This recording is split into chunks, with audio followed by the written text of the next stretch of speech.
다음 중 자산부채 유동성 비유동성 부분에 대한 설명으로 옳지 않은 것을 물었습니다. 정상적인 영업주의가 뭐라고 그랬죠? 원재료를 구입해서 제품을 만들어서 판매, 대금이 회수될 때까지 기간을 정상영업주의라고 한다고 그랬잖아요. 그렇죠?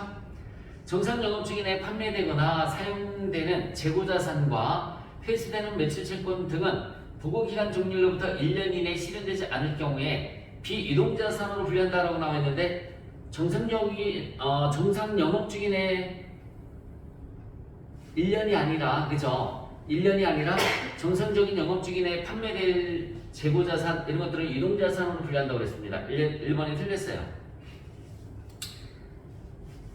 2번 장기비수금, 투자자산에 속하는 매도가능증권 또는 만기보유증권 등의 비유동자산 중 1년 이내 실현되는 부분은 유동자산으로 분류하는 것도 맞고요. 여러분들 그 외에 우리 실기 입력할 때 매도가능증권 두 개 있지 않았어? 하나는 123번, 하나는 178번 조심하라고 그랬잖아요. 그렇죠? 만기보유 증권도 두 개다. 하나는 유동자산이고 또 하나는 비유동자산이었던 거예요. 일반적일 때는 밑에 번호 투자자산 밑에 걸 쓰는 거고요. 1년 이내에 만기가 도래하거나 1년 이내 처분 목적일 때는 대체를 해줘야 되는 거야. 123번에 매도가능 증권 뭐 이런 식으로 다 해서 대체를 해줘야 되는 겁니다. 유동자산으로 분류하는 건 맞아요. 비유동부채 중 보고기간 종료로부터 1년 이내에 자원에 유출되는 유출이 예상되는 부분은 유동부채로 분류하는 건 맞습니다. 보고기간 종료로부터 1년 이내에 상환기일이 도래하더라도 기존의 차입약정에 따라 보고기간 종료로부터 1년을 초과해서 상환할 수 있다? 그러면은 그런 의도가 또 있으면 비유동부채로 분류하는 것도 맞고요. 틀린 것은 1번. 일반기업회계 기준상 금융상품에 대한 설명에다 틀린 것을 물었어요. 금융자산이나 금융부채는 최초인식 시점에 공정가치로 측정해 주는 거 맞고요. 최초인식 시 금융상품의 공정가치는 일반적으로 거래가격이 공정가치가 됩니다. 소멸하거나 제3자에게 양도한 금융부채 장복금액과 지급한 대가의 차액은 단기 손익으로 인식을 해주시면 되고요. 금융자산을 양도한 후에 양도인이 양도자산에 대한 권리를 행사할 수 있을 경우 이건 파는 게 아니잖아, 그지? 뭐야? 금융자산을 양도한 후에도 계속해서 양도인이 권리를 행사할 수 있다. 이건 파는 것이 아니에요. 파는 게 아니라 그냥 그 담보로 제공해준 차입거래로 보는 겁니다. 차입거래. 금융자산을 제거하고 양도인의 권리를 주소로 공시하는 게 아니라 그냥 차입거래로 처리를 해주시면 돼요. 여러분 여기 잠깐만 보기 들어볼까요? 내가 연금저축에 가입이 되어 있어요. 근데 연금저축을 담보로 해서 대출을 받았어. 그거 파는 거 아니잖아, 그지? 네, 차입거래로 보겠다는 얘기입니다. 다음 중 유형자산과 관련해서 이번에 답은 4번이 틀린 거예요. 3번 유형자산과 관련한 일반기업회계 기준 내용이다. 맞지 않는 것을 물었어요. 정부 부조 등에 의해서 유형자산을 공정가치보다 낮은 대가로 취득했을 때 취득원가는 공정가치로 봐야 되죠. 여러분 10억짜리 토지를 1억에 사왔어. 그럼 토지의 가액은 1억이 아니라 얼마로 봐야 된다고요? 10억으로 봐야 된다고요. 10억으로. 유형자산의 취득원가는 대가를 지급한 금액으로 본다가 아니라 공정가치로 본다. 이렇게 나왔었어요. 이제 맞는 문장입니다. 맞지 않는 것은 1번. 자가건설 과정에서 원재료 인력 등의 낭비로 인한 비정상적인 원가는 취득원가에 포함하지 않고요. 다른 종류의 자산과 교환을 위해서 제공한 자산의 공정가치가 불확실한 경우에는 교환으로 취득한 자산의 공정가치를 취득원가로 할 수 있습니다. 새로운 상품과 서비스를 소개하는 데 소요되는 원가는 유형자산의 원가로 포함하지 않습니다. 광고 선전비죠. 그냥 새로운 상품과 서비스를 소개하는 데 소요되는 원가는 자산 취득원가에 포함하는 것이 아니라 광고 선전비로 처리를 해주시면 되는 겁니다. 4번 문제입니다. 사채거래과 관련한 설명으로 맞는 것을 물었어요. 사채 임금 금액이 얼마라고 나와 있어요? 200만원. 표시 이자율이 일단은 결론부터 여러분 시장에서 거래되는 이자율이 8%죠. 근데 내가 지급하는 표시 이자율이 10%죠. 표시 이자율이 더 크면 할증 발행이라고 그래요. 표시 이자율이 더 크면 할증 발행이 되는 겁니다. 할증 발행. 얘는 어떻게 계산해 주시면 되냐면 2022년, 2023년 만기가 3년이에요. 하나, 둘, 셋. 이때 임금 금액이 200만원 갚기로 하고 이자는 표시 이자율이니까 20만원이에요. 이자는 표시 이자율이 10%니까 20만원입니다. 얘는 곱하기 현가. 얘는 곱하기 연금현가라는 걸 해주시면 돼요. 곱하기 연금현가. 연금현가를 해주시면 됩니다. 자, 만기가 3년이고요. 이때 시장이자율이 8%라고 했어요. 여러분, 8%일 때 하나, 둘, 셋. 8% 3년일 때. 8% 3년일 때 현재 가치가 얼마라고 나와 있을까요? 8% 3년일 때 0.7938. 0.7938. 얘는 연금현가, 얘는 현가고요. 8% 3년일 때 연금현가는 2.5771. 2.5771. 곱해볼래? 이거 얼마 나오죠? 빨리 곱해보세요. 200만원 곱하기 0.7938. 200만원 곱하기 0.7938 한번 해보세요. 27에 14, 29, 18, 23은 6, 28, 16. 158만 7,600원? 맞아요? 네. 밑에 거는요? 2는 4, 2, 5, 10, 27은 14, 27은 14. 51만 5,420원? 네. 51만 5,420원. 두 개 더해봐봐. 두 개 더해주면 얼마 나올까요, 여러분? 그러면 210만 3,020원. 210만 3,020원? 이거의 발행가액이, 이거의 발행 현재 가치가 210만 3,020원이 되는 겁니다. 그래서 1월 1일에 분기를 부재하면 차분의 현금 210만 3,020원, 대변의 사채가 얼마가 되느냐면 200만 원이고요. 나머지는 사채 할증 발행 차금, 나머지는 사채 할증 발행 차금이 10만 3,020원 이렇게 되는 거예요. 나머지는 사채 할증 발행 차금 10만 3,020원 할증 발행이 되는 겁니다. 자, 요것만 암기하세요. 액면 금액 곱하기 현가, 이자 곱하기 연금현가. 두 개의 값을 더해준 게 사채 발행가액이라고 해요. 얘를 사채 발행가액이란 말 쓰는 겁니다. 사채 발행가액은 210만 3,020원. 대부분 사채는 200만 원이고요. 사채 할증 발행 차금이 10만 3,020원. 그러면 1번에 사채 발행 시 사채 계상으로 계상할 금액은 여기 봐요. 200만 원이죠. 그치? 200만 원이. 발행가액이 210만 3,020원이죠. 동그라미 1번 문장은 사채 계정이 아니라 사채 발행 금액 이렇게 나왔었어야 되는 거야. 여러분, 사채 발행가액이 210만 3,020원이 되는 거고 사채 계정 금액은 200입니다. 사채 발행 시 사채 할증 발행 차금은 10만 3,020원이다. 여기 봐요. 10만 3,020원 맞죠? 그쵸? 10만 3,020원. 2022년도 말 사채 할증 발행 차금 환입액은 자, 그 어떻게 계산을 해주시면 되느냐면 12월 30일에 여기 봐요. 몰라도 돼요. 이 문제는 잠깐만 그 이상은 몰라도 돼. 그래도 나와 있으니까 해줄게요. 차변의 이자 비용, 대변의 현금, 그리고 대변에 있었던 사채 할증 발행 차금 차변에 가서 없애줘야 돼요.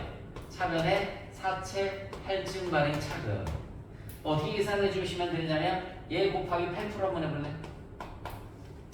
시장이자율 제 곱하기 8%. 현금으로 지급되는 건 일단 20만 원이에요. 현금으로 지급되는 건 일단 20만 원입니다. 얘 곱하기 8% 빨리 해봐. 210만 3,020원 곱하기 8% 해보세요. 8% 얼마 나오나? 얼마 나올까요? 16만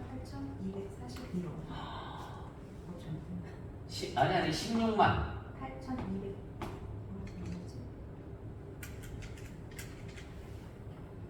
241원. 240 이런 그 얘가 얼마 나올까? 20만 원에서 1 빼면 31,759원이 나오네요. 31,759원.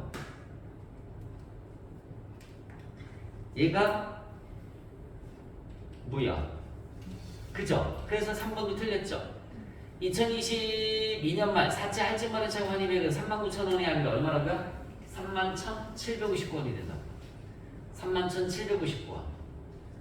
그 다음 연도에는 여기 잠깐만요. 그 다음 연도 12월 31일에는 차분의 이자 비용, 대변의 현금. 현금은 20만 원이고요. 차분의 사채 할증 발행 차금은 자 자, 여러분, 요거 곱하기 8%에서 이자 비용 나왔지, 그치? 그 다음 문제는, 자, 잠깐만 봐. 그 다음 문제는, 이때 금액이 얼마였었어요? 210만 3,020원이었었죠, 그쵸? 마이너스 환 200 해봐. 마이너스 환 200, 31,790원. 31,790원. 환 200. 요거에서 이걸 빼봐요. 요 장부가액이 나올 거예요. 장부가액이 나올 거야. 얼마 나올 거야, 장부가액은? 이게 7만 1,260. 260. 6? 아니, 얼마냐고? 207만 1,260. 어?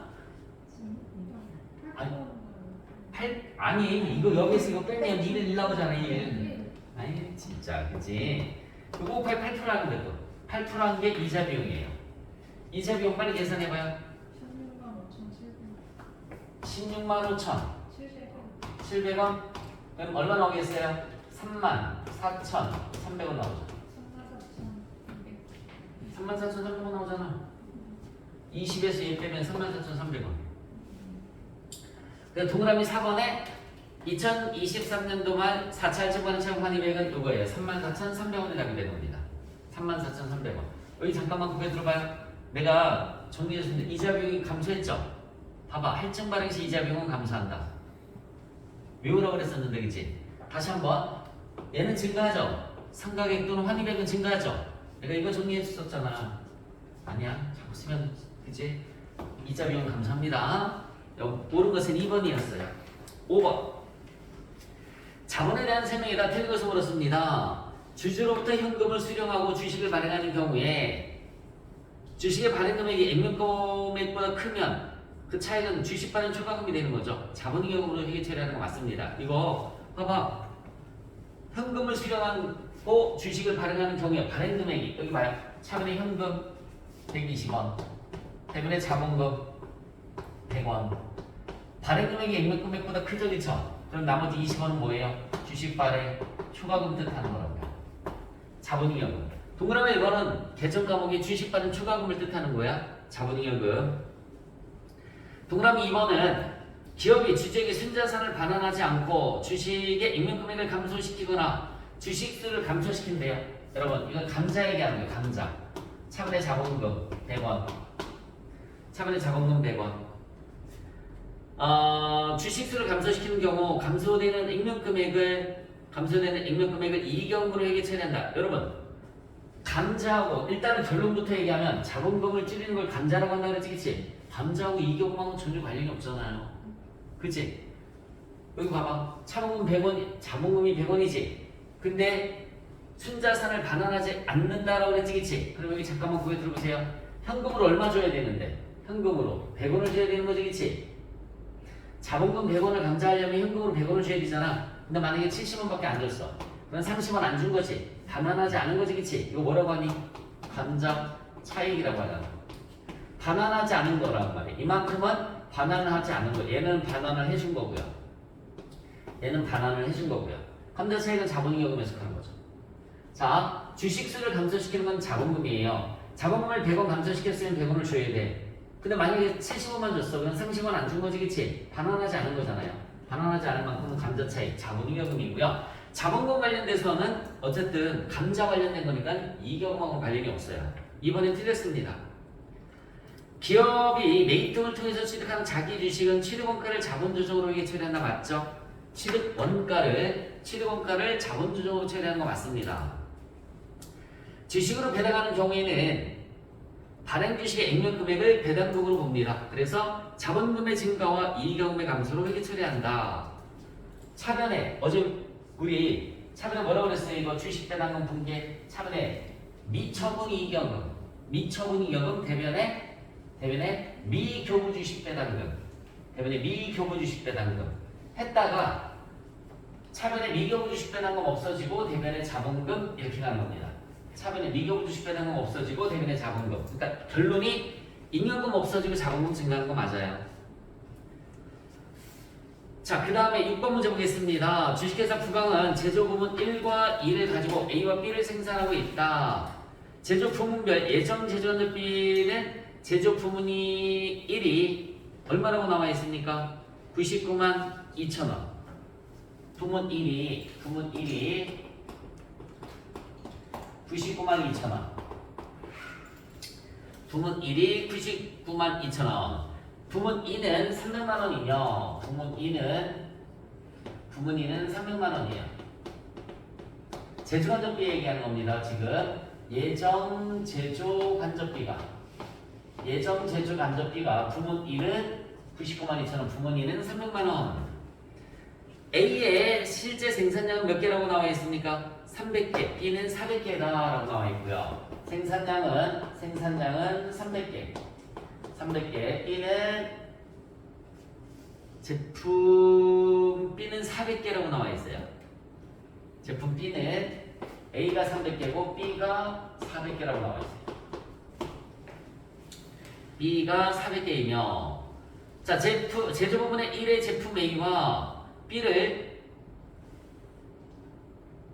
1단위 생산하는데 투입되는 노동 시간은 제품 A는 몇 시간? 4시간이 걸린대요. 노동 시간은 A가 4시간. A가 4시간 걸리고요. B가 몇 시간 걸린다고 나와 있어요? 5시간. B는 5시간.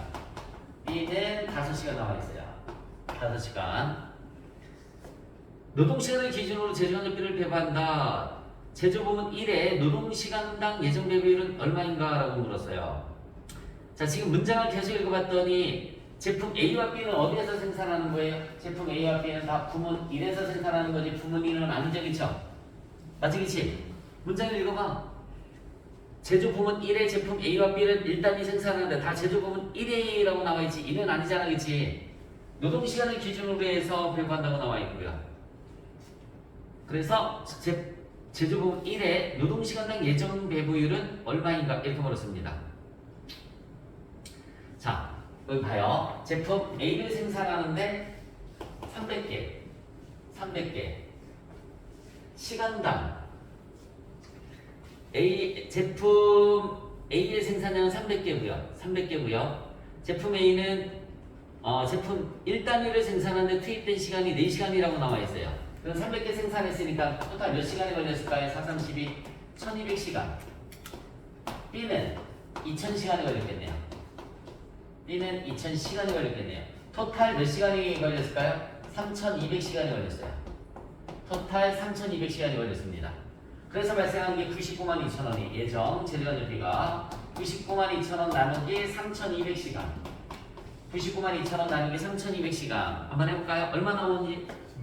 310원이 나온다. 310원. 문장을 쭉 그냥 해놔서 그래, 그쵸? 이어서 해놔서. 그래서 제조 부문 1의 제조간접비 예정 배분액은 99만 2천원이고요.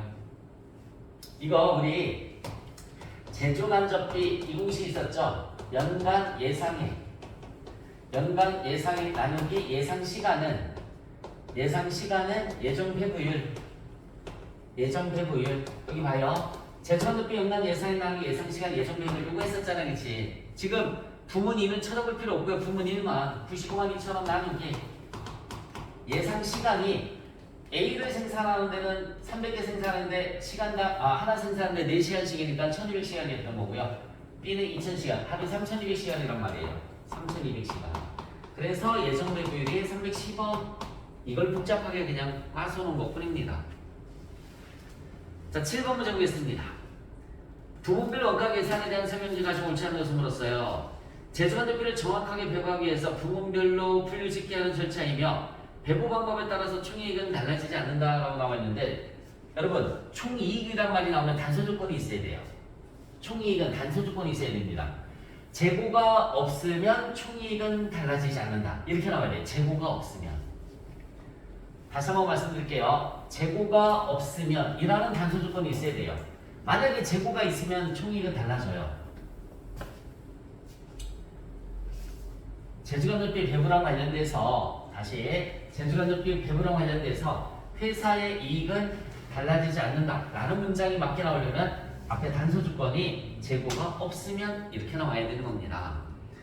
1번이 틀렸어요. 자, 단계배분법은 우리 해봤잖아, 그쵸? 일부만 고려를 했죠, 그쵸? 일부만 고려를 해줬고요. 보조 부분이 하나인 경우에 변동비, 고정비 구분에 따라 단일 배분율법과 이중 배분율법이 있습니다. 변동비와 고정비를 구분하지 않으면 단일 배분율법, 변동비, 고정비를 구분하면 이중 배분율법이란 말 쓰는 거고요. 상호 배분법은 배분 순서랑 관련이 없죠. 여러분, 배분 순서에 영향을 받는 건 무슨 법이에요? 배분 순서에 영향을 받는 것은 단계 배분법이죠. 자, 옳지 않은 것은 1번이었고요. 결합원가 계산에 대한 설명이 다 잘못된 것을 물었어요. 결합원가 계산은 동일한 종류의 원재료를 투입해서 동시에 생산되는 서로 다른 두 종 이상의 제품을 생산할 때 필요한 원가 계산 방법이다. 돼지로 설명했었죠, 그쵸? 돼지 한 마리를 잡으면 동일한 재료죠. 삼겹살도 나오고 목살도 나오고 갈비도 나오고 여러 종류의 제품이 나온단 말이에요. 그럴 때 사용하는 게 결합원가 계산이에요. 결합원가 계산에서 부산물이란 주산품의 제조 과정에서 부수적으로 생산되는 제품으로서 상대적으로 판매 가치가 적은 제품을 우리가 부산물이라고 합니다. 우리도 돼지 부속부위라는 말 들어봤죠, 그쵸? 그렇게 생각을 해주시면 되죠. 상대적으로 판매 가치가 적은 제품, 결합원가에서 분리점이란 연산품이 개별적으로 식별 가능한 시점을 가리킨다 맞고요. 분리점은 그죠? 돼지를 잡기 전, 그죠? 잡는 그 상태를 우리가 분리점이라고 하는 거고, 순실현가치법은 최종 판매 가격에서 어제 우리 추가 가공비 빼줬죠, 그쵸? 추가 가공비 빼줬고요. 판매 관리비도 빼줘야 되는 겁니다. 판매 관리비 차감 전이 아니라 판매 관리비 차감 후의 금액을 우리가 순실현가치라는 말을 쓰는 거예요. 추가 가공비도 빼주고 판매 관리비도 빼주고 다 빼줘야 되는 거야. 4번에 틀렸고. 선입선출법으로 자 기말 제공품의 완성도를 물었습니다. 여러분, 선입선출법으로 뭐만 나왔어요? 가공비만 나왔죠.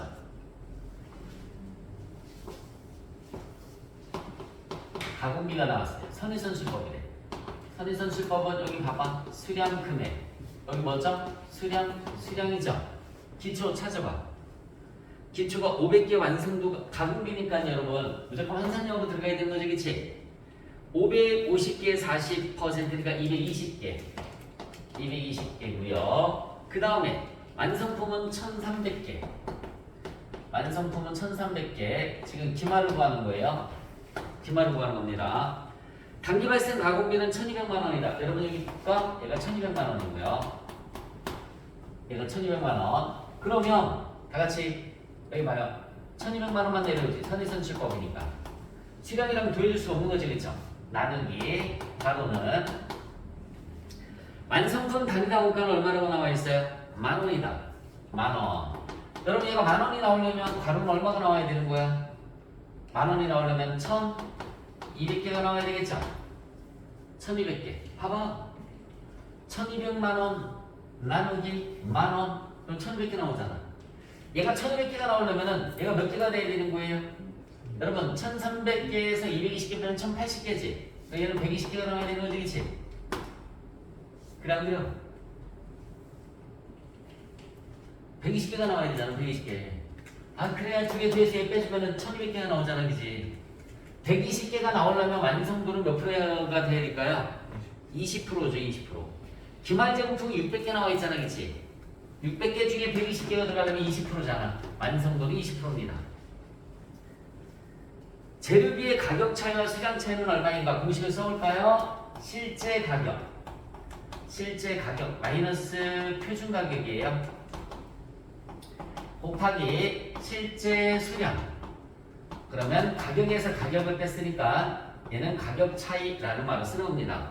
가격에서 가격을 뺐으니까 가격 차이. 자, 그리고 실제 수량 마이너스 표준 수량. 실제 수량 마이너스 표준 수량 곱하기 표준 가격. 그러면은 수량에서 수량을 뺐으니까 얘는 수량 차이가 되겠죠? 수량 차이. 그리고 표준 수량이 실제 생산량에 허용된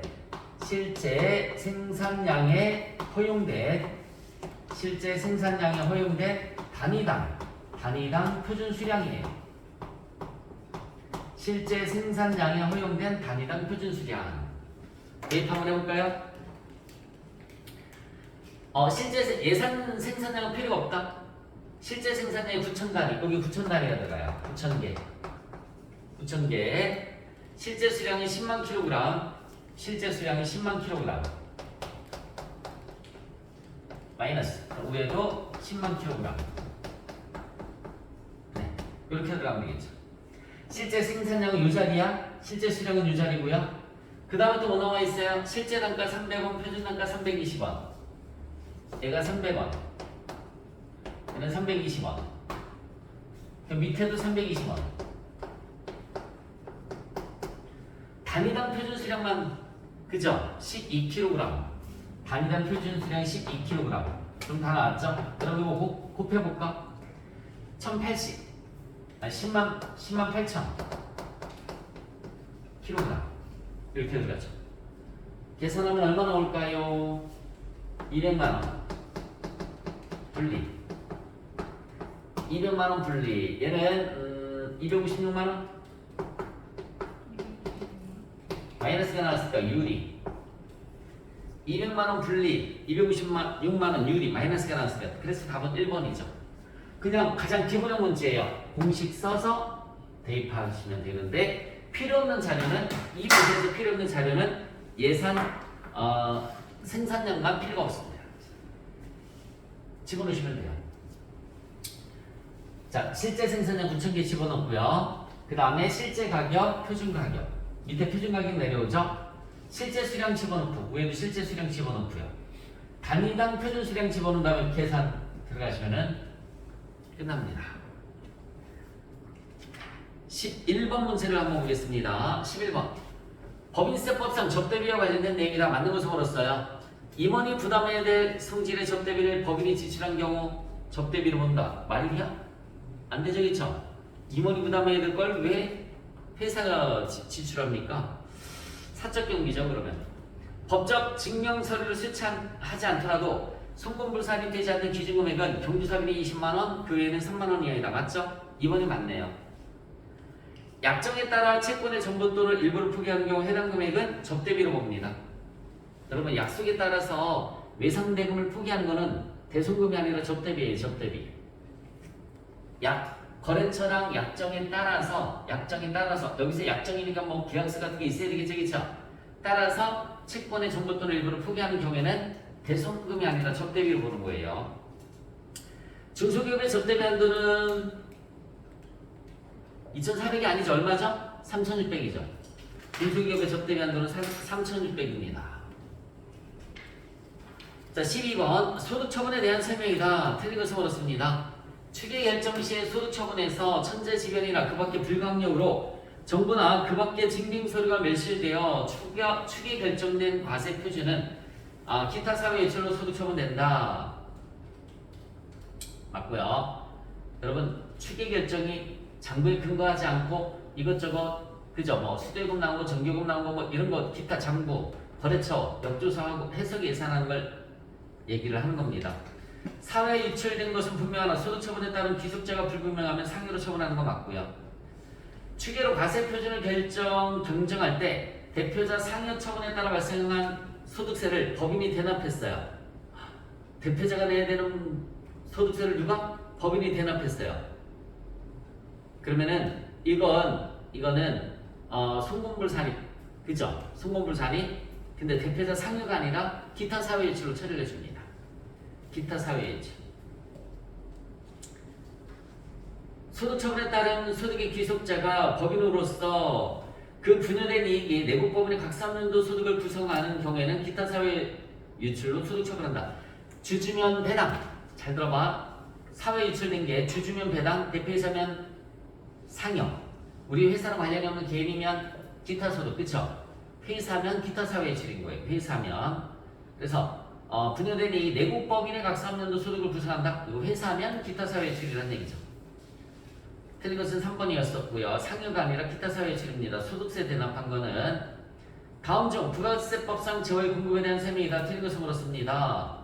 차입금을 현금 대신 건물 등으로 변제하는 경우 대물 변제는 건물의 공급에 해당하므로 재원의 공급으로 봅니다. 대물 변제, 재원의 공급이란 얘기입니다.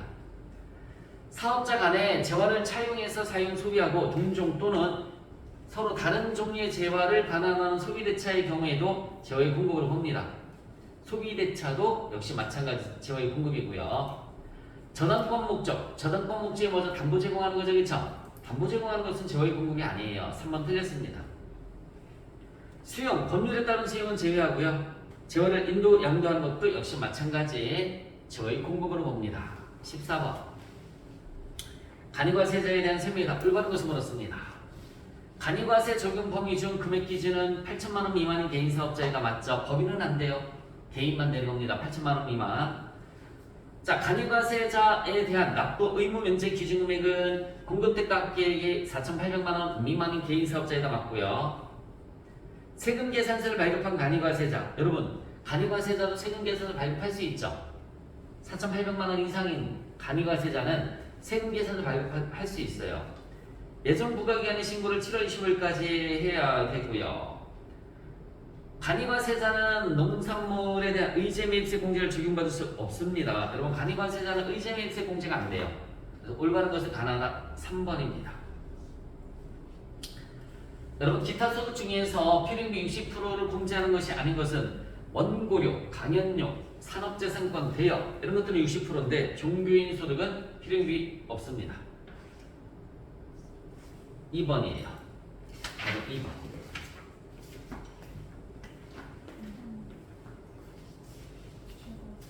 분리가 유리 아니에요?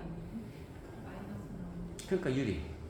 250만 원 유리라고 써놨잖아. 밑에 말고 이게 어? 200만 원 분리가 아니라 유리 아니에요? 마이너스. 예. 네네. 그렇다. 마이너스 우리가 아니라 유리다. 내가 왜 이렇게 썼지? 네, 그래서 유리.